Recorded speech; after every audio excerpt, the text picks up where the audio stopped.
everybody, and welcome to the Fortress of Comic News, episode 193. I am one of your hosts, Chris, alongside my ecstatic co-host, Mike. Yeah, I mean, if we could, the last couple episodes, just cross off our name and make it the Mandalorian podcast, because I'm sure there's about several thousand of them out there now. Woo! You know it's going to be a good one when you get several text messages from people saying, "Did you watch Mandalorian? You got to watch Mandalorian?" And I know I say it every week to all my friends that it's the best episode of the series. But man, this week was the best episode of the series. We're going to talk about it. And I can say that Kevin Smith cried, but Kevin Smith cries at everything. But it was, yeah, it's true. I mean, like, they'll like Flash will show up in the Harley Quinn cartoon. Oh my god! Which I have heard the Harley Quinn cartoon is really good. One of our mutual friends is watching it right now because I have HBO Max. I bit the bullet. I bought it for 6 months. We'll see how it goes. But one of our mutual friends is watching it, and he sent me a clip of a scene with King Shark, and King Shark is a big dope idiot, and it's awesome. And just from that scene, I was like, okay, well, I think I'm gonna sit down and watch through this. I was convinced.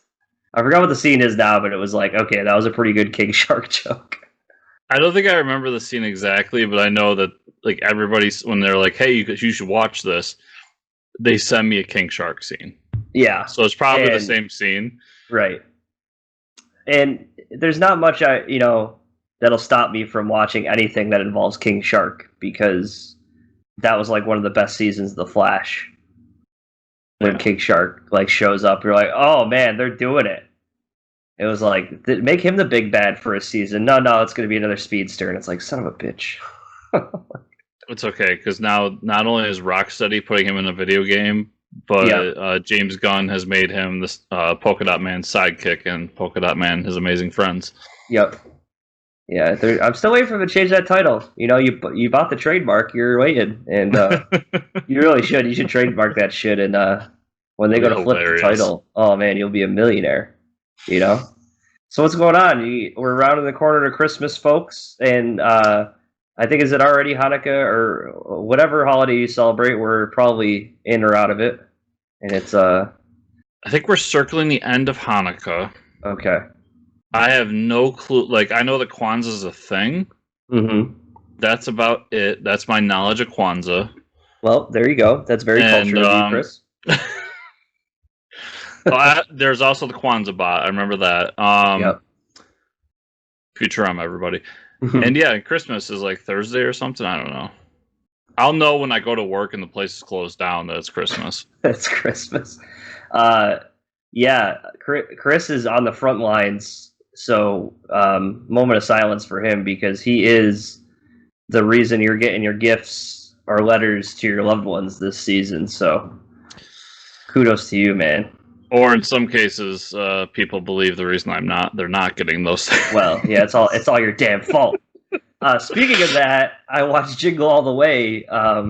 Oh yes, this weekend, and I watched the 2018 Grinch movie. Have you seen that animated one? Co-directed by Scott Mosier. Yeah, that. So, I had no idea what I was getting into watching this, but Benedict Cumberbatch voices Grinch. Yep. I was like, I know that voice. So if it was, but it's Benedict Cumberbatch doing a American accent.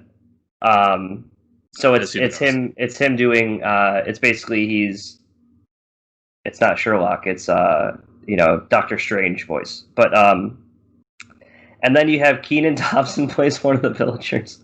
He's awesome. I actually like Kenan Thompson more as an animated character than like the SNL skits and stuff. I really enjoyed his character. Kenan Thompson, actually, all of SNL makes me laugh, because whenever I don't watch SNL, whenever I glance over SNL, I'm just like, that's all that, except they got older. Yeah, except they got older, pretty much. But man, what a great story, and just the little things that they instead of a Whole Foods, it's a Who Foods. You know what I mean? Like the grocery store, like just like the little things like that are really smart. And like now, now understanding that Scott Mosier was behind it, like those are the little details that Scott Mosier is so good at. And yeah, it was awesome. But then Jingle All the Way. I mean, everybody knows Jingle All the Way, right? One of the great Christmas movies of all time. Just don't look it up on Rotten Tomatoes. They got it wrong this one time. Rotten Tomatoes is wrong. They're just wrong. They're just wrong.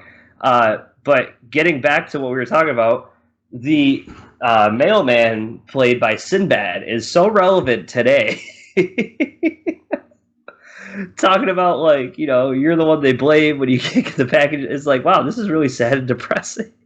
Yeah. That movie's so good, though. Speaking of like non-comics things we've been watching, I started watching Lovecraft Country. Oh, I'm actually starting on Christmas Eve or Christmas. My sister and I are gonna watch it together. So, what do you think? It's really enjoyable. It's enjoyable is probably not the best word for it, but first of all, so the first thing you see when this show turns on is our main character. He's at war, and there's like, you know, it's him running through trenches and shooting a machine gun.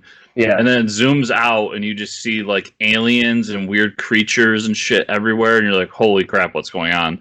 And then he's standing there and this giant thing pops in front of him, and it's a Cthulhu looking monster. And you're like, oh shit, what's this? And then Jackie Robinson comes and cuts Cthulhu in half with a baseball bat and reaches his hand out to him. And then he wakes up from the dream. This is a typical Monday night for me. I don't know what you think. You sold me. Like, I still don't know what the show is about, but I'm sold. As soon as Jackie Robinson showed up and cut Cthulhu in half, I'm like, I'm in. Like, you have me for a season now. Yeah, right. I mean, wow, what a way to just come out from the gates. Like, can you imagine reading the script, or the writers like nailed it. Here's the pilot, and that's just like the first 5 minutes, and they're like, seems good. I don't know.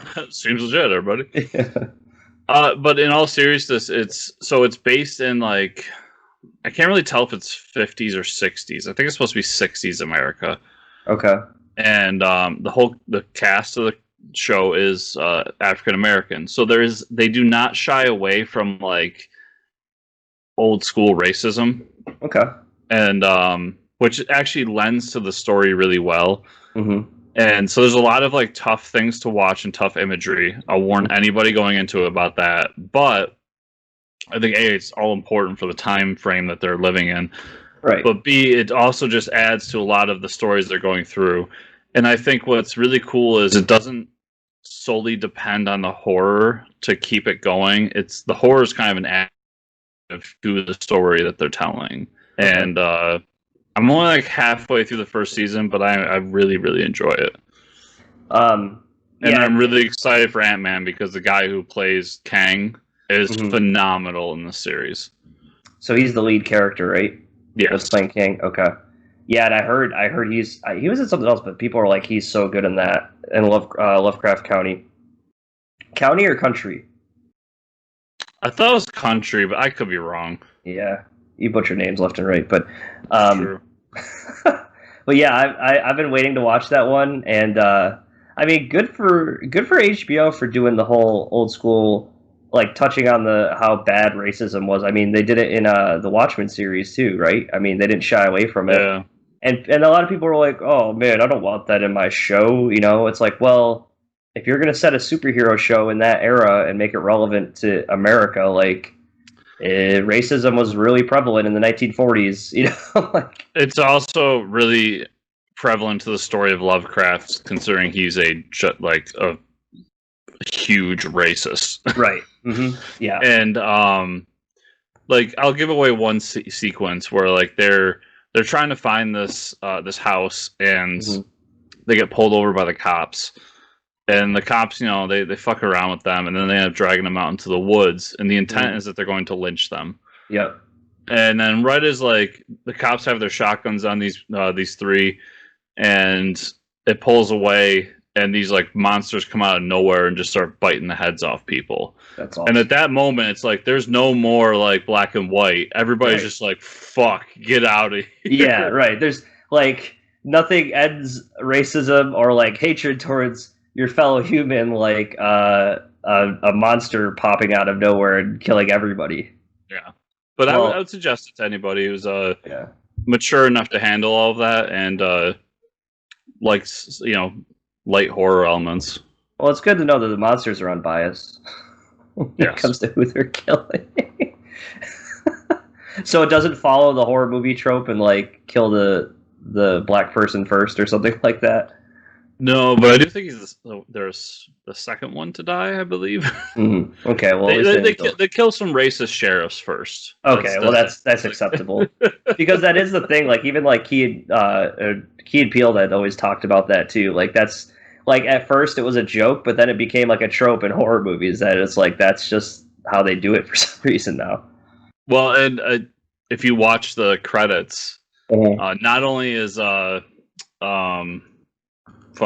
Jordan Peele's a part of it, but Key Star Trek director. Oh, J.J. Abrams, yeah. So it's Abrams' company that makes it, and he's Bad like Robot? an executive producer. Okay. And yeah, Peele is also on board with it too. So like those two together are making the show, along with like all the other people. But I'm saying that they're part of it. So awesome. I'm excited to watch it. There's so much other stuff. I mean, we're watching Mando. We'll talk about that. I mean, we want to just talk about it now, I guess. Mandalorian season 2 finale. Yeah, if you don't want spoilers, I mean, if you've gone this far and you have not watched it, what's wrong with you? I know. How did you make it this far and not see spoilers on the? But speaking of, one of the like things I follow on Facebook is a Star Wars like meme site, and they even put up like throughout the day Friday, like if you've gotten this far and you have not watched the last episode of Mandalorian, turn off Facebook and go watch it. Right. I was like, I can respect that. And that's what some people told me. They're like, dude, I had to watch it this morning because like there was stuff all over the internet, and I was like, I'll just stay off of Reddit for a little bit and hopefully won't catch any of it. But so okay, season 2. This is the finale, episode 8 of season 2, right?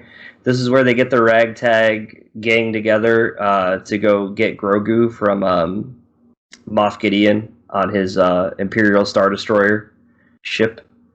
Right off the bat, I mean, not a lot of people are talking about this part of the show. One of my friends who really loves Boba Fett was talking to me about this part, so I felt like it was pretty valid to mention the whole interaction between Boba Fett,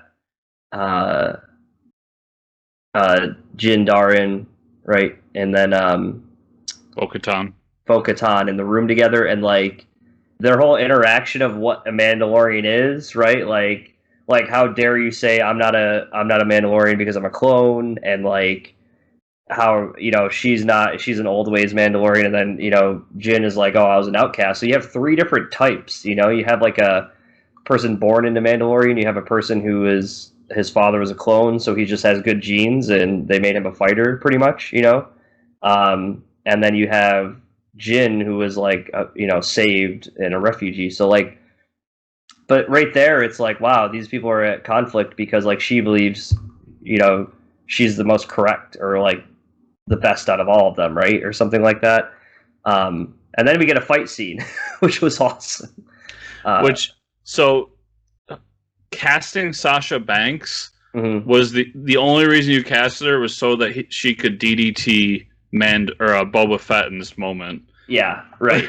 Through the table. I watched that. I'm just like, all right, that's why they casted her. Yeah, like smashing people through tables. I was like, I thought I was watching WWE Raw, or Friday night, wrestling. But nobody's talking about that interaction because there's a lot of other stuff that happens at the end that kind of overshadows that. But that was a pretty important thing of like, even though like Boba Fett internally doesn't think that he's wrong. I mean, none of them think that what they're doing is wrong for the Mandalorian culture, right? So they all believe that what they're doing is right. It's almost like different branches of Christianity, like and I think that's what they're going for. Because Mando is. They even set up that Mando is a part of a like extremist religious sect of Mandalorians earlier in the season. Yep. But I also really like there's a line in there that Bo-Katan says to Boba, which is I've heard your voice a million times. Yeah, acknowledging he's a clone. Back to Clone Wars, yeah, right. And that really hit me. I'm like, I love that line because the people get it, and the people that don't, it doesn't change anything. Right, it doesn't change. I've heard your voice because that was it was a double entendre in the fact that like she knows, like she believes he's wrong because he's spewing bullshit, but also he's a clone. It also adds to the meme I saw that was like why Darth Vader always hires Boba Fett. It's just because he wants to talk. He wants to hear the voice of his old friend again. Oh, that's pretty. The second picture is him during the Clone Wars. Oh wow, that's pretty, I didn't think about that. I was like, that's deep, and I love it. After a little bit of fighting, they all meet up and they're like, okay, well, Bo-Katan wants the Darksaber, Mando wants Grogu back, so they go to they have this crazy plan to get on the Imperial Star Destroyer. I mean, Stormtroopers suck. I mean, there's nothing I could reaffirm more from this season that they suck. I mean, like last episode, you had some try to shoot out a window, like they had never held a blaster before. They're getting like shot through windows and shit. I mean, they let two people infiltrate their cafeteria, and now like if I just don't understand, the blasters don't protect from, or the armor doesn't protect from blasters, doesn't protect from like punches or getting knocked out. Like you think with the shock trooper, I can't think of her name, but like when she bops someone in the head, you think a helmet or something would protect them from that, but I don't know. I guess they're just bodies. I think they're really trying to get into the thought process of like, or show people that these are just like hardly trained individuals that we're just going to throw at you, and just use them up. But they reference the Shadow Troopers a little bit, and then they explain that the Shadow Troopers are droids now. I mean, which we saw. I don't know how many episodes. Yeah, which we knew like 2 episodes ago. Yeah, and so we get that whole fight scene of they're trying to, they want to infiltrate, they want to get Grogu the Darksaber, but they also know they have to get rid of the Shadow Troopers, which is like the fight scene with him and Mando just punching his head into the wall. Like that was awesome. I love that sequence, but the entire time I'm just screaming like, just use the spear, just use the spear. Just use it. Like, yeah, he had the spear the whole time. That was like a Terminator moment for me. That whole fight was like, yeah. And then obviously, they get evacuated out the exhaust doors or whatever. But then I'm like, didn't they all have jetpacks? And lo and behold, they come back with their jetpacks. So there's the fear of those things, but also the fight scene where you get Moff Gideon and Mando together was awesome. And I don't know, did you hear the fun little fact about that scene? No. That the actor who plays Moff Gideon got so into it, was hitting the actor so hard with the fake Darksaber that he broke like 8 of them.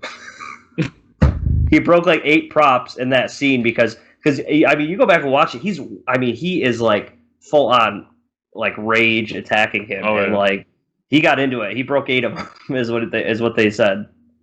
And looking back at that sequence, it shows that Moff Gideon is like playing game in all of this, because for him to go over there and fight Mando like he did plays into something that happens later.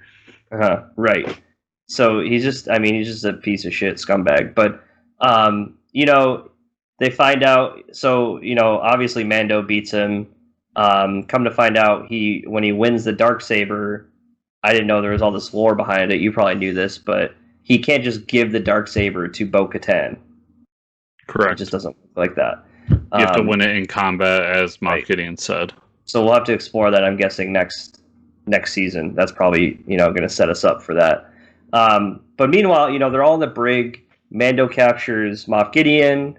But then, shit hits the fan because, the jetpack's activated. Those Shadow Troopers are back.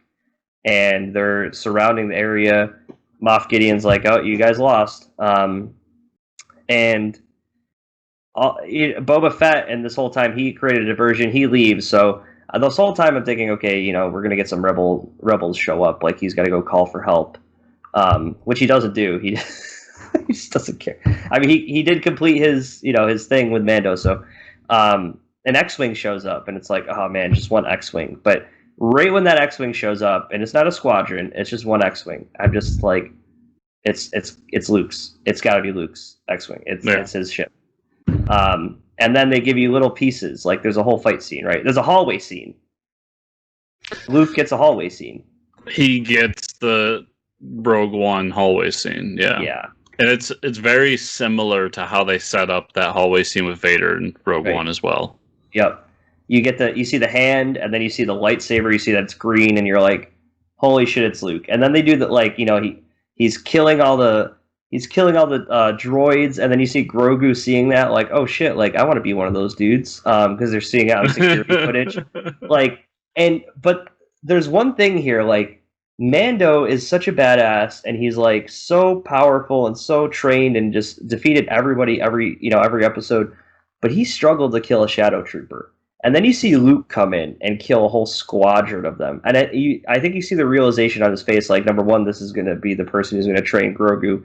Number two, holy shit, the Jedi do bring balance to the galaxy. You know what I mean? Like, you don't like this. This is an order of like we've heard stories about them, but holy shit, like. None of these droids or shadow troopers even add up to what he can do. And then they reveal his face, and it's Luke. I mean, it's no actor. It's a CGI, confirmed CGI on some guy's face of Luke, and we believe that Mark Hamill did the voice. But I mean, what the hell, man? Hey, we talked about like Disney. This is what you got to do, but they actually did it.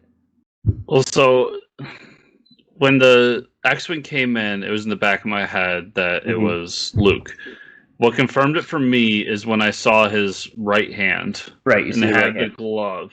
Yep. And I was just like, that's got to be Luke. And then he lights the saber, and I remember my girlfriend like, well, it can't be Luke. The saber's wrong. I was like, you need to rewatch Return of the Jedi.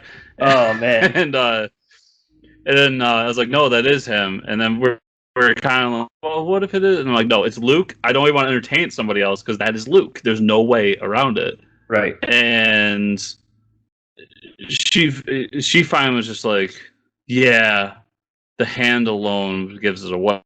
When he pops his hood up, we're just like, oh my god, it's Becca! Yeah, right. It was such a great moment. And then I know we joked about like Kevin Smith beginning of this, but like we both teared up at that a little bit because I'm sitting there, I'm just going, that's a stepdad moment. Mm-hmm. Like he brought him in, and that was his kid, and they formed this connection, and they were like attached to the hip, and now he has to give him up for something that just to basically better him as a person or whatever he is. Mm-hmm. And now Grogu's gone, and he's gonna go be at the temple when fucking Ben Kenobi or Ben Solo burns it down. Yep. Yeah, exactly. But it was such an amazing moment. I loved it. I loved that they had the balls to go with Luke. Mm-hmm. Because everybody's like, well, is it Ezra? Is it maybe Ahsoka will change her mind and come back and this and that? And I'm just like, I think we all knew that it had to be Luke because he was forming the temple at this point. Like he had defeated the Empire. Burned, his father had been burned at the pyre. Yep. And now he's ready to move on with his life. And what's the next step? The next step is to start the temple. Yeah. And we finally got to see him use the Force. I mean, he crushed a Shadow Trooper with the Force. Like, that's what we wanted. That's what I wanted out of Last Jedi. That's all you got to show me. Show me him crushing a droid with the Force, man. Like, that's all I want to see. The only thing I saw that was like semi-spoiler before this is somebody posted like, I can't, like, how young, why is he so young? When does this take place? The Clone Wars.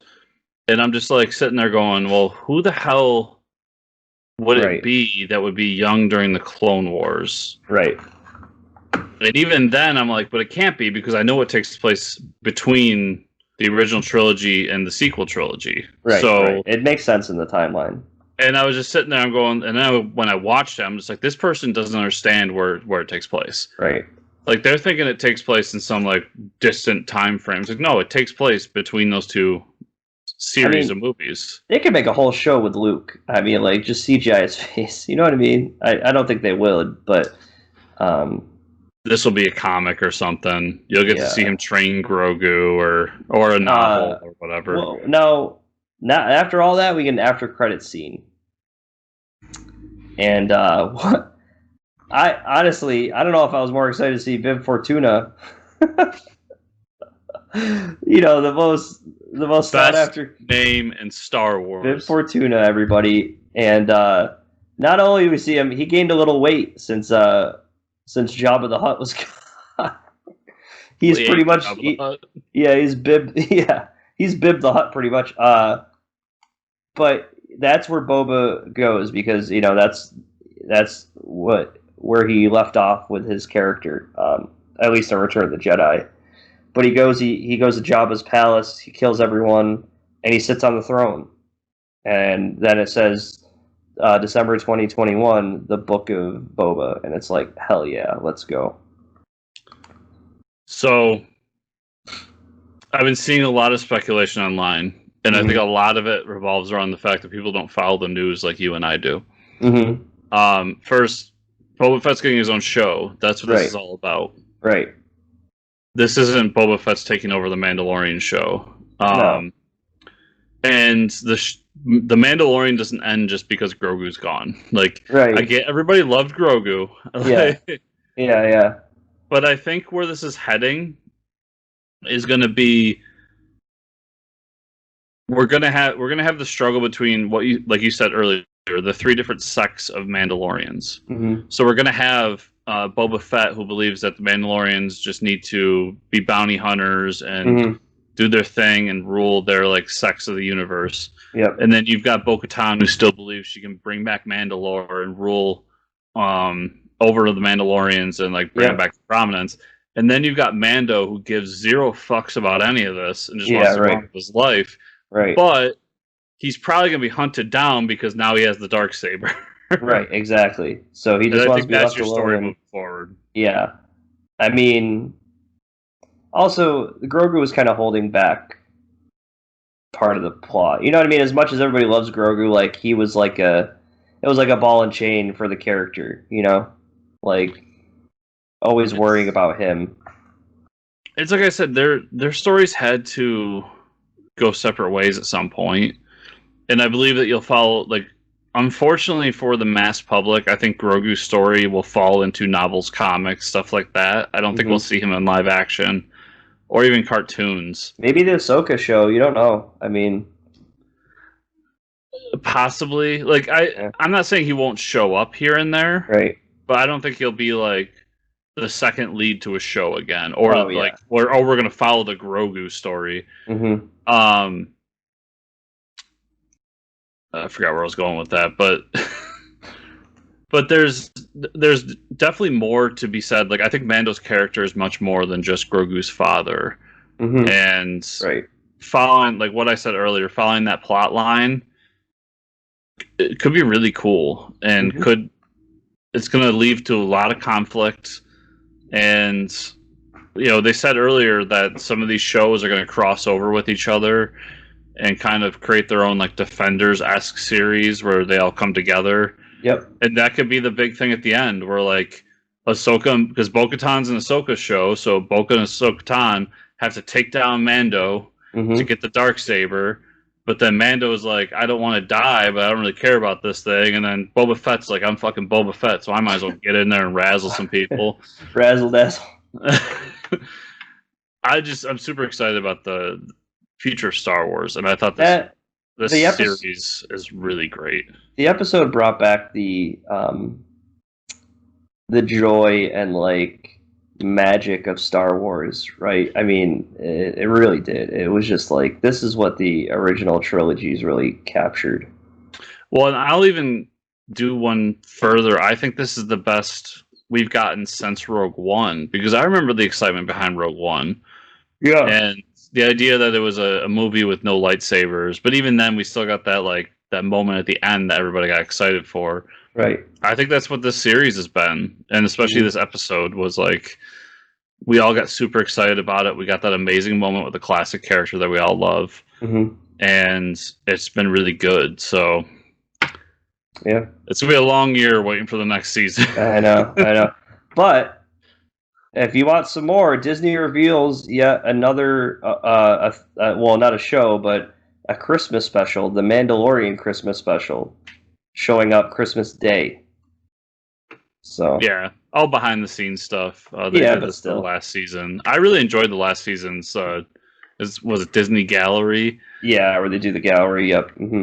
So I probably won't watch it Christmas Day, but I will Right. watch this because I like the last season of it. I'm going to be They did watching Wonder Woman. I will say I spoiled one of the after credit scenes for myself for Wonder Woman. I won't tell anybody here.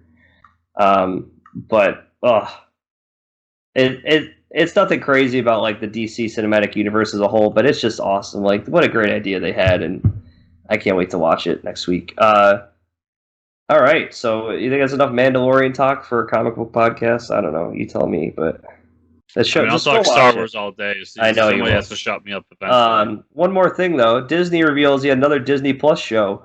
It's called Marvel Studios Legends, and it's said to revisit some of the most iconic moments from the MCU. So that's pretty cool. Clip show the show. Yep. So it's Or like clip episode the show. yeah, like oh, this one time that this thing happened. Here you go. So you know that one episode of every show you hate? We're gonna do an entire season of that. Yep. I don't know. It's whatever. I think this is built out of COVID. Right. Like we need something. Let's put together a clip show. Yeah. We'll see how it goes. As far as movie news goes, what a week for this to happen. Jeremy Bulloch, the original Boba Fett, passed away at age 75. I mean, what a crazy week for like just the last couple of weeks, Boba Fett finally saw redemption in his character, right? Like, so, and for him to pass away,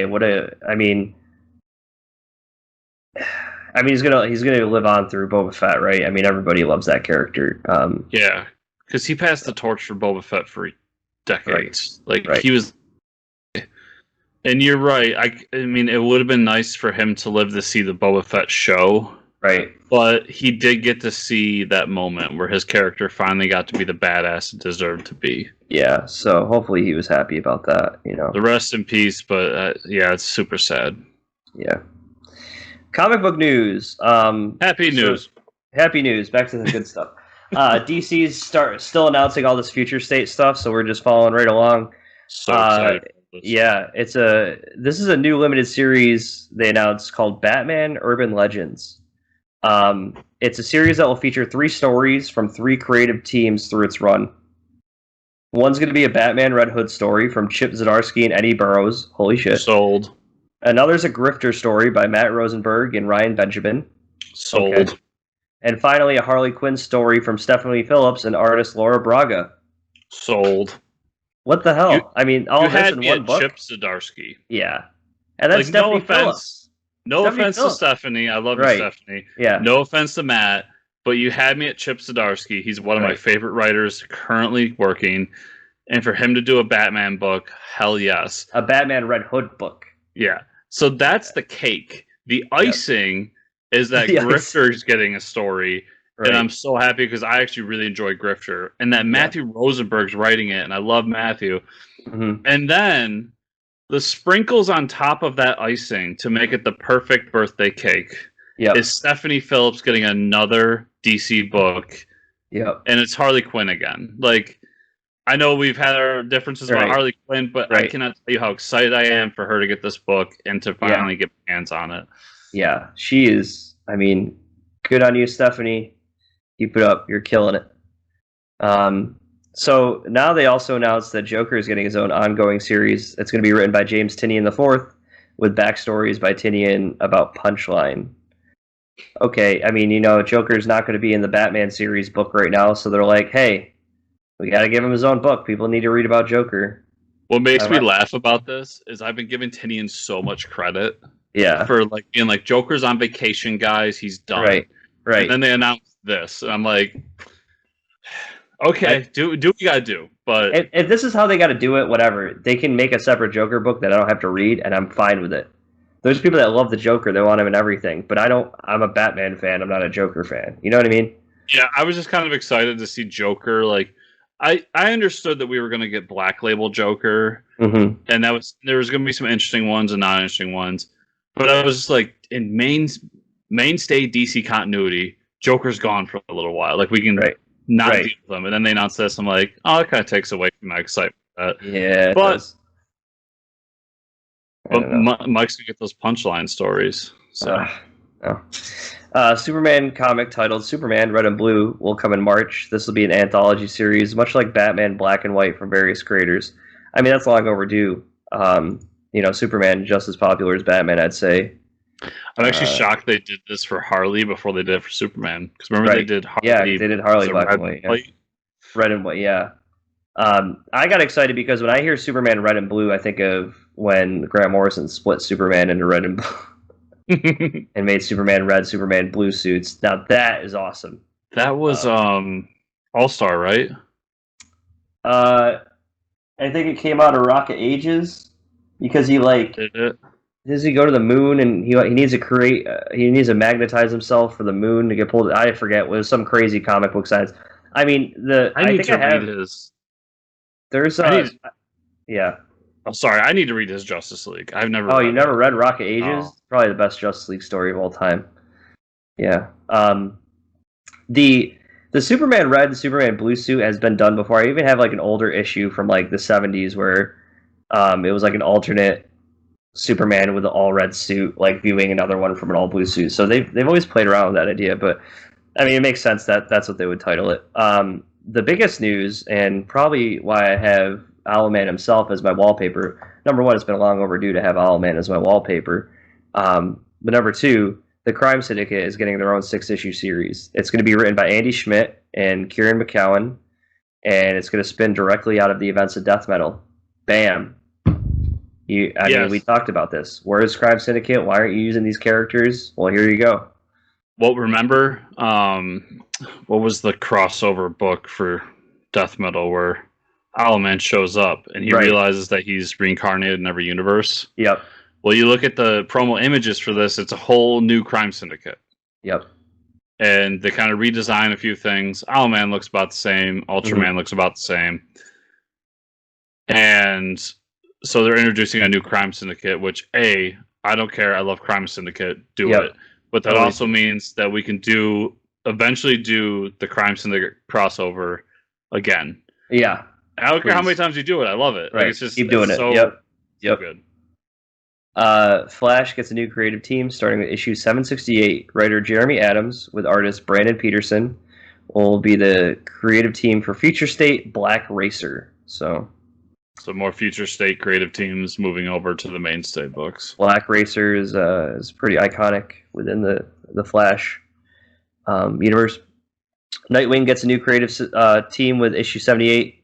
Writer Tom Taylor, artist Bruno Redondo. So Tom Taylor taking over Nightwing. Damn. No wonder why. I believe Redondo is the one who drew Suicide Squad as well. Yeah, so that now makes sense why he dropped Suicide Squad. He probably wanted to write Nightwing. And from what I heard, Dick and Barbara are going to get down in this series. Oh boy, can't wait for that. I'll read it because Tom Taylor is great. You know, I can't bring myself to read a ongoing Nightwing story. I just can't. Me either, but I'm curious. I'll be in for a few issues. We'll see where it goes. Justice League gets a new creative team with issue 59.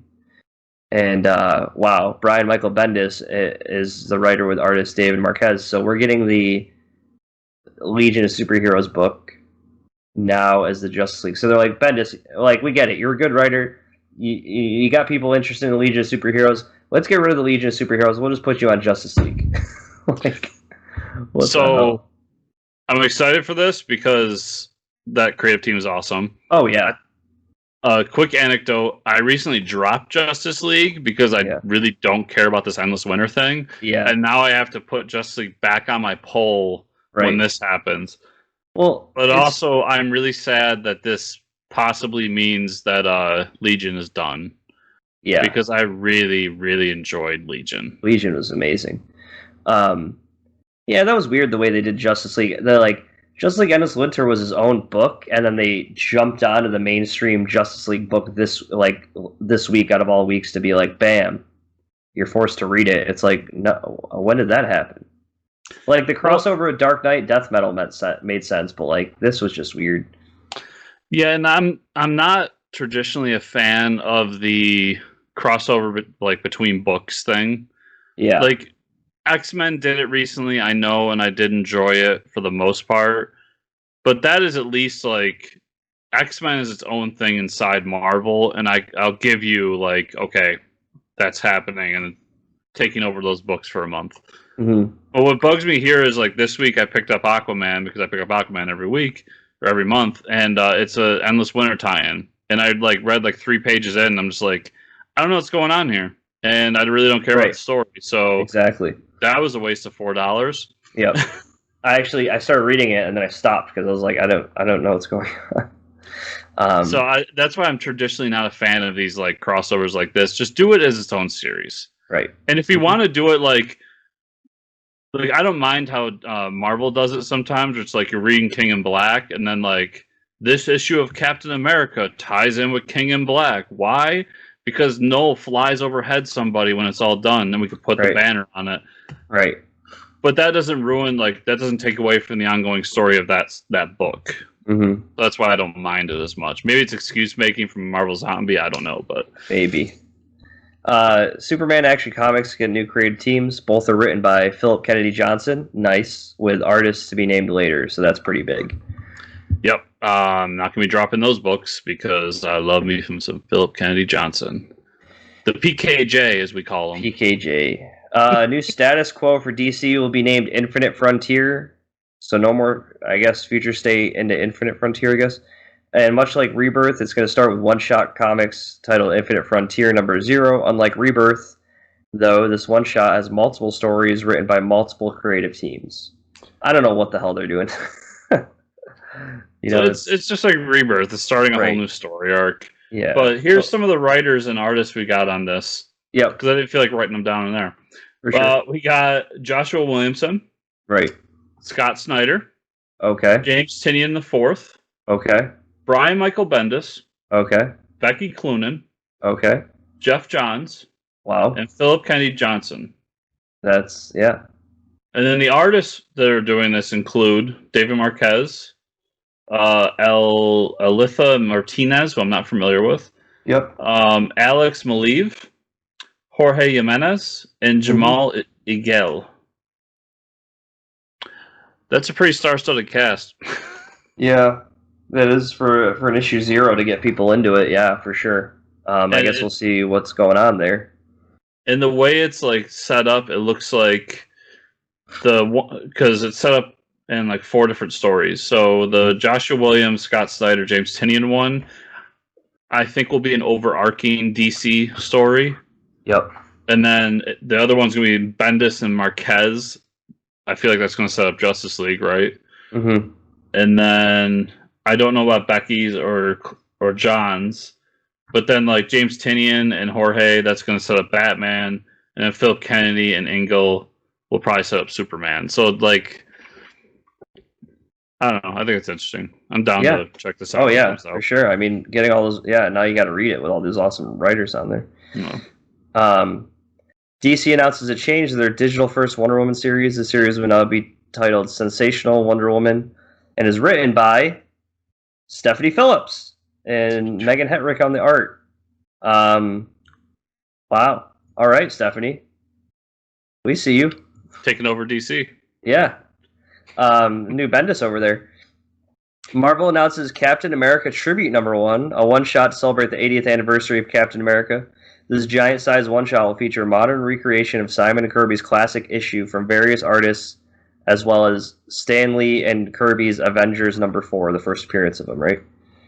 First appearance of him in like modern continuity, yes. Yep. Yeah. So you're picking that bad boy up. I am. Obviously, I've read both these issues in some form in the past. Yep. But it'll go nice in the collection. But B, it'll be nice to see modern artists recreate these moments. I'm most interested in the Simon Kirby one because that one doesn't get talked about enough in like continuity's sake for what it did for comics, and I love that first that he did in the 40s. Cool. Peach Momoko is getting her first series at Marvel. Momoko will write and draw a series called Demon Days that's set to take place in Japan. and be a reimagining of X-Men characters. So kind of taking that like anime or manga style art and getting out in the mainstream comics. So that's pretty cool. I'll give her credit. It didn't look like Wolverine's involved. Oh, nice. So yeah, it's nice because when you think Japan and X-Men, you think Wolverine. Right, exactly. Steve Orlando's getting his first Marvel work with artist Francesco Mobili, celebrating the 50th anniversary of Man-Thing. The series is said to team up Man-Thing with other Marvel characters. That seems like a Steve Orlando thing to do. Yeah, I'm down. I like Man-Thing. Daniel Warren Johnson is moving over to Marvel for his new limited series about Beta Ray Bill. Oh, wow. You like Daniel Warren Johnson. Yeah. Oh, yeah. Beta Ray Bill's an interesting character, too. Yeah, I haven't read anything he's done, but I'll read a Beta Ray Bill book. Right. So maybe this will be the one that gets me hooked on him. Yeah, Beta Ray Bill's cool. Archie Comics announced that they're going to bring back the Mighty Crusaders, Archie's superhero team. What? Excited. The series, this is the wacky part for me, is going to be written and drawn by Rob Liefeld. What? This is the last person I would have thought would be doing that book. It's so funny watching Liefeld on social media and talk about the projects he signs up for. Yeah, like they're not just random. A paycheck. Yeah, right. Because this is a paycheck. Yeah, and he like you read him like talk about it, and maybe he's really like the biggest fucking Mighty Crusaders fan to ever exist. I don't know, but he talks about it as if he's like, ever since I was a kid, the Mighty Crusaders, I've loved them so much, and I've always wanted to do them. And I'm just sitting there going like, no, you didn't, dude. No, you never did. Nobody does. Like, what the? This is just the only book that he can get right now. I think is what it sounds like. I don't know what's going on with him. He's doing that fucking G.I. Joe book. He's apparently coming back to do something with Deadpool again for that anniversary. And now it's like, okay, get your money, Liefeld. Like, I'm down for you getting your money. I know you're not getting the Levi's commercials anymore, so do what you gotta do. Yeah. But this is the weirdest news I think we've had all year. Yeah, I didn't even realize. Like, I saw Rob Liefeld's name in the notes, and I was like, I didn't even realize it was related to Archie here. I was like, holy shit, that's insane. Him drawing Archie is going to be so wacky. I got to see what it looks like. Just to like, just got to see it. Just to say that I saw it, like. Yeah, it's. I've tried the Mighty Crusaders a few times, and they're just so. I mean, they're Archie superheroes. What do you expect? They're cheesy and. What is there? I mean, I don't know. With that, let's talk about the comics we read this week. Ending on a strange note with the news. I believe you read it this week, Chris. Cthulhu Invades Oz by the awesome Travis Gibbs and friends. Lots of people on this anthology book. Yeah, we were given a nice review copy of it. Yeah, so thanks for that, Travis. And if I could say, I mean, I'm not a huge Cthulhu fan or Oz fan, but I enjoyed this a lot more than I thought I would because, I wouldn't typically read something like this. It was a crazy, wild ride. It had so many different characters. A lot of them I didn't know from the Oz or, Lovecraft universe. The art was awesome. The stories were so cool. The big thing I took away from it is Cthulhu loves dogs. So, like, good on Cthulhu, man. The two stories that I really liked the most were the Tin Man. The Tin Man... What the Tin Man would be like when he doesn't actually have a heart, so he's like stuck on a ship, like feeding his crewmates to the sharks. That was pretty awesome.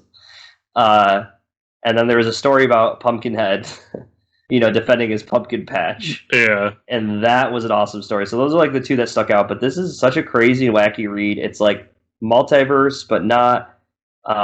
It's just a great, like, these characters kind of mesh together pretty well, better than I thought they would. And it's such an awesome, wild ride. It was just such a nice treat within the comics to read this story. Yeah, and I loved how there was an ongoing, like, each story could have been read on its own for what it is, but there was that ongoing plot going through that they really set up really well. And I'll say, like, the one that stuck out to me, and I don't want to give it away because it's the last story. Yeah. And it's like Cthulhu sitting there and like how he looks and what he's going through at the end of this. Yeah. And then the setup for like, and this is what we're gonna do next. Yeah, right. And I think he teased it during our interview with him. He did. He talked about it. They're going to Alice in Wonderland. Yeah, they're going to Wonderland in the next one. So, it was just really cool. I really enjoyed it. And good on them. I hope this. I mean, it did successful for Kickstarter. I hope they keep getting success from it. Yep. And I'm excited to see what they got coming with the Wonderland one. So yeah, that'll be cool too for sure. I got to read that one now. Challenge of the Supersons #1, Tomasi and Rayner. First off, Rayner's art is fantastic. This is I believe it's a digital first. If you didn't pick it up, I forgot it came out. Yeah. So just really quick, where they're setting it up, it shows the Supersons. They're old now, and they have like grandkids, and the grandkids are reading through their old stories. Basically, the Damien and John go out and patrol, they're patrolling Metropolis, and they run into this crazy old lady who looks like she's a witch or has magical powers and like explodes, like causes a giant explosion. So that's kind of where the issue stops. So it's good to see Tomasi on Supersons. He just does a great job with those characters. Batman 105, Tinian and several artists on this book. Basically, Harley talks down the Clown Hunter from killing her.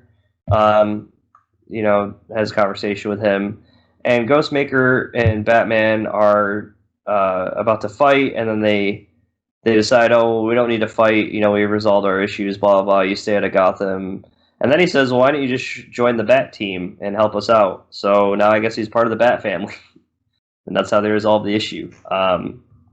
He's the next Robin. Yep, kind of weird way to end it, but whatever.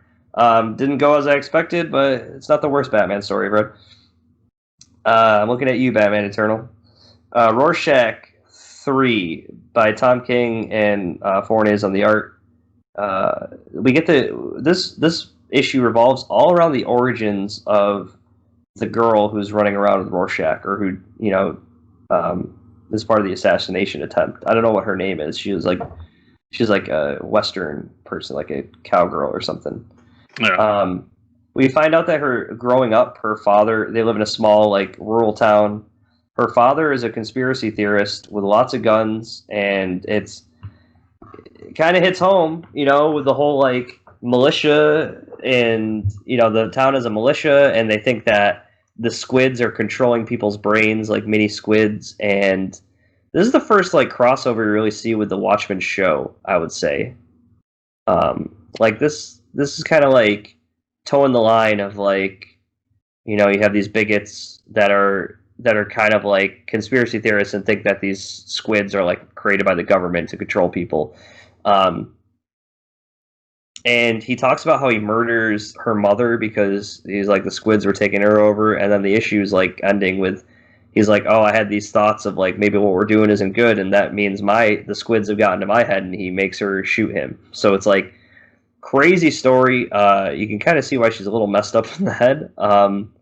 But the big thing is like why they hate Redford as a president is because this militia believes that Redford is like creating these squids to control people in the U.S. And then they show like he believes he's working with the squids to take over the world. Yeah, because he's like, oh, they sent Manhattan away, and that was the only person that could save us. Right, which is like, it's very absurd.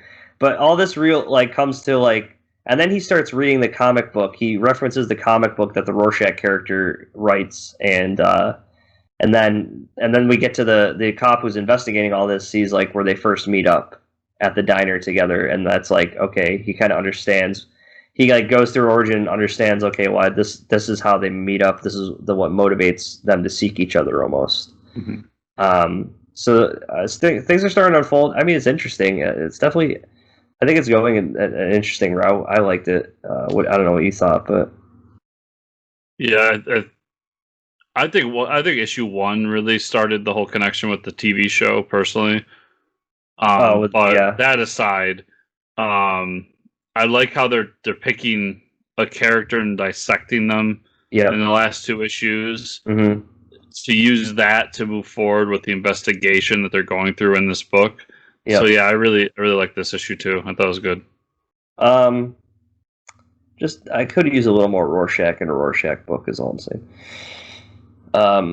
Shows up at the end. Yeah, for like one panel. Anyways, Kickass versus Hitgirl #2, Steve Niles and Marcello Fruzen.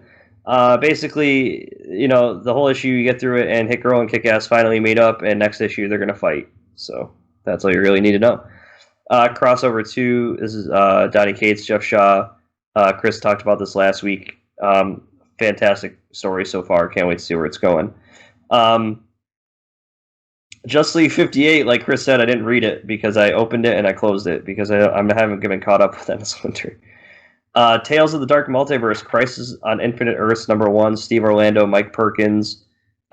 This is a Justice Society and Star Squadron story. It's basically Surtur is destroying the Earth. He kills the Justice League.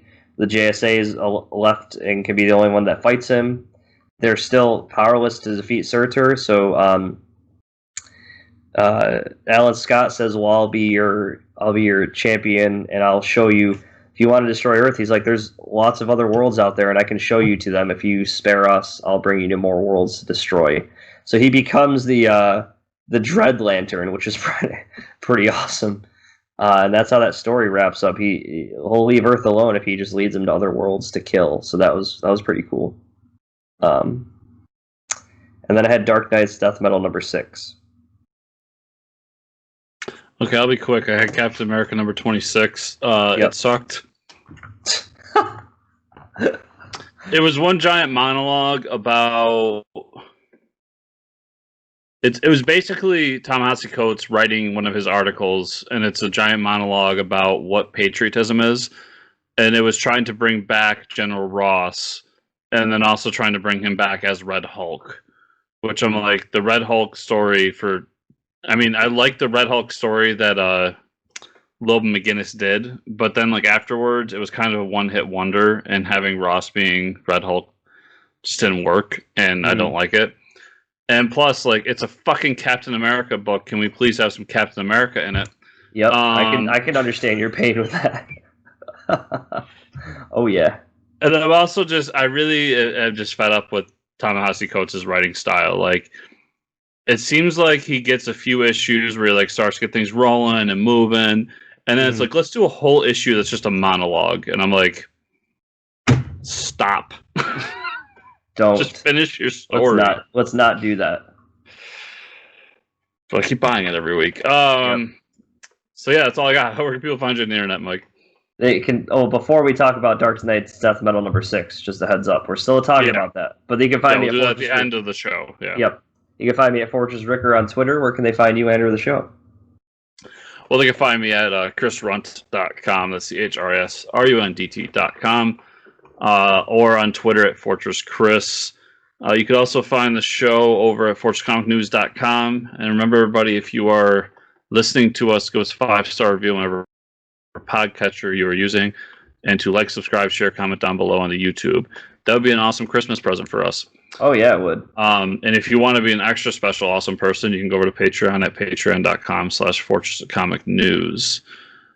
So everybody, next week is going to be our end of the year wrap up episodes. It's going to be like same as we do every year, a little non-traditional, just kind of our reward show and award show, not rewards. Rewards.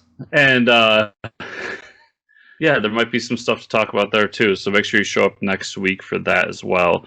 But until then, have a Merry Christmas, Happy Hanukkah, or Super Duper Kwanzaa. It's a Happy Christmas Hana Kwanzaa. There you go. And we will see you all next week. All right, Dark Knight's Death Metal #6. Basically, a huge battle with lots of characters that Capullo gets to draw.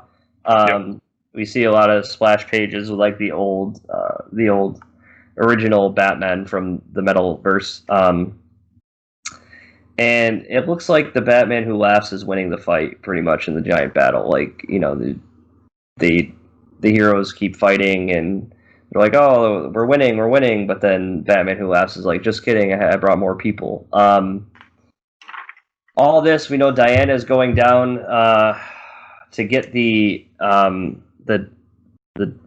dark metal or something like that, or the 10th metal, to try to use that was it the anti-metal? I can't remember. There's so much comic book science going on here. It's cool. It's still cool to read. Don't get me wrong. I'm still enjoying it, but basically she gets down there, Darkseid's down there, and is like, oh, whatever you're trying to do isn't going to work. And she's like, damn, well, if there's only one way to connect everybody to see the truth, then she holds up her lasso and she's like, oh shit, maybe I could just use this.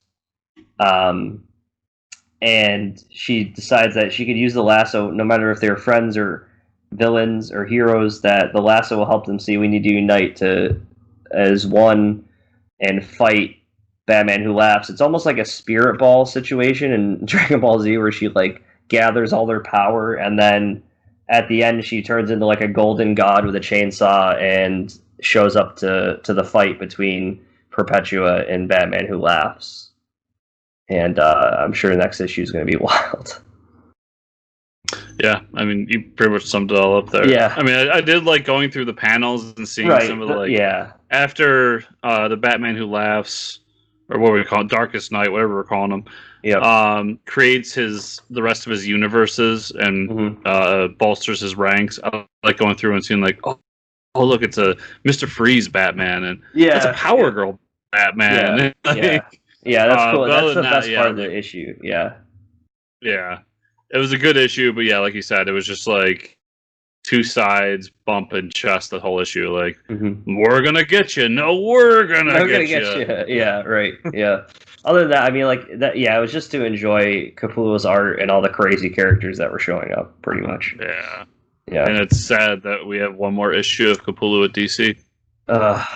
Don't remind me. But bigger and better things, hopefully. Yeah, what was it, that series you did with Mark Millar? Oh man, I can't even think of it right now. Is it Reborn? Reborn, yeah. Yeah, I think he's going back to do another that's right. Another series of that. Yeah, which that was really good too, so. I loved that, so I'm down for that. Yeah, for sure. But thanks for sticking around, everyone, and we'll see you next time. Bye, everybody.